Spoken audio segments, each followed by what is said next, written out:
Hi everyone, welcome to this video, created using Gemini Notebook. I've gone through the AI-generated subtitles and updated the proper names to match the Bible. If you notice anything I missed, feel free to leave a comment. More than half the people alive today, billions of Jews, Christians, and Muslims, trace their spiritual lineage back to a single person. But this shared ancestor did not start out as a conquering king. He was a semi-nomadic wanderer, moving his family and livestock across the harsh landscape of the Bronze Age. And he didn't come from a primitive backwater. This is an intricate game board excavated from his birthplace, the Mesopotamian city of Ur. It points to a highly refined, wealthy society with complex trade and leisure. That society was deeply polytheistic. What you are looking at is the ruins of a massive ziggurat in Ur, the infrastructure built to worship the region's dominant deity, the moon god Sin. Abram, as he was known then, was asked to leave all of this behind. A single, unseen god commanded him to abandon his sophisticated home and travel to an unknown land. He obeyed, taking his wealth and his caravan. Yet, for all his material success, Abram lacked the one thing required to build a legacy: an heir. A barren man was about to be promised global empires. The math of this promise defied biology. Abram was nearing 100 years old, and his wife Sarai was 90. They had never been able to conceive. Yet the terms of the divine covenant were highly specific. God told this elderly, childless couple that they would produce a great nation, and through them, all the families of the earth would find a blessing. They were a small family unit living in tents. The scale of the promise, millions of descendants spanning across continents, stood in stark contrast to their aging, fragile reality. This biological reality threatened to end the story before it even truly began. Without a son, the grand promise that pulled Abram out of Mesopotamia would effectively die in the desert with him. Decades passed. After 24 years of waiting in Canaan, the couple concluded the promise had stalled and they needed to force a solution. In Bronze Age society, there was a legal custom for exactly this scenario. Ancient records known as the Nuzi texts confirm that a childless wife was obligated to provide a slave girl to her husband as a surrogate.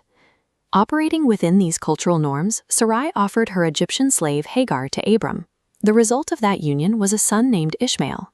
Ishmael would go on to become the biological progenitor of the Arab peoples, establishing a massive lineage across the Middle East.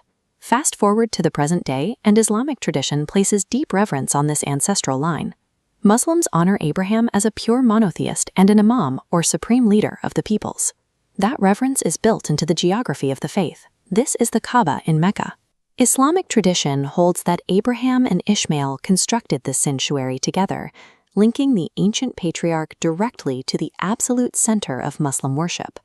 What began as a Bronze Age household's desperate attempt to solve a family crisis inadvertently laid the biological and spiritual foundations for Islam.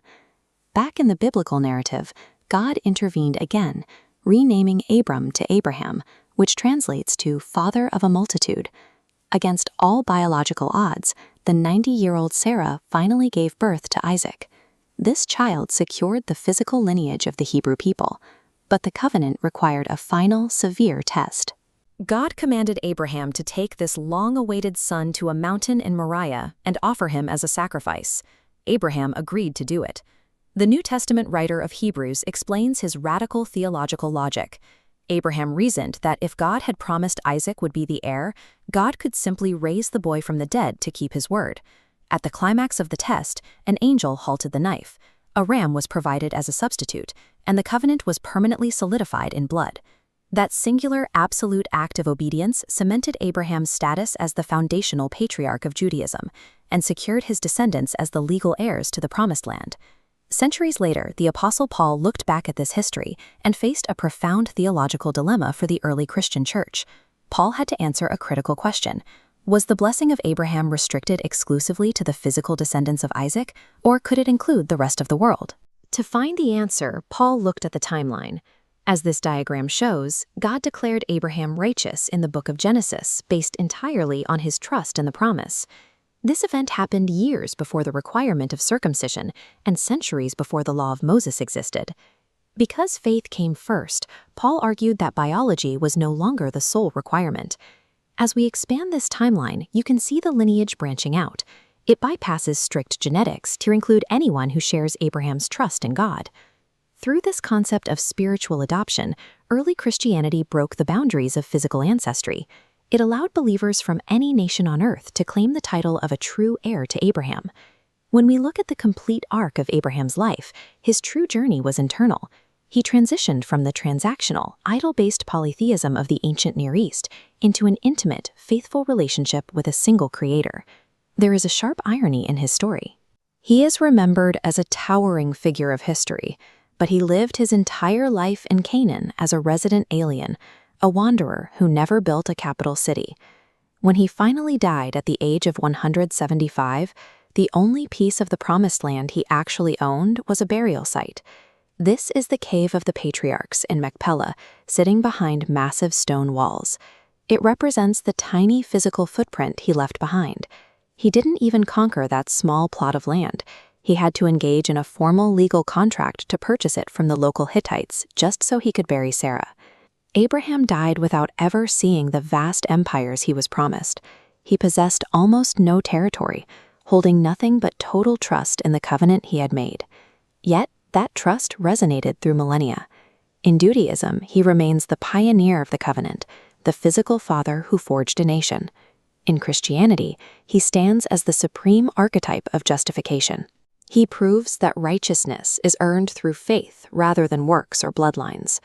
And in Islam, he is revered as a great reformer, a pure monotheist who served as the ancestral architect for a global religion. Abraham's enduring legacy proves that a single, radical idea, unwavering trust in one God, can forge a lineage far more permanent than any biological bloodline or physical empire. Loved this video? Drop a comment below and be sure to check out the playlist for more like this.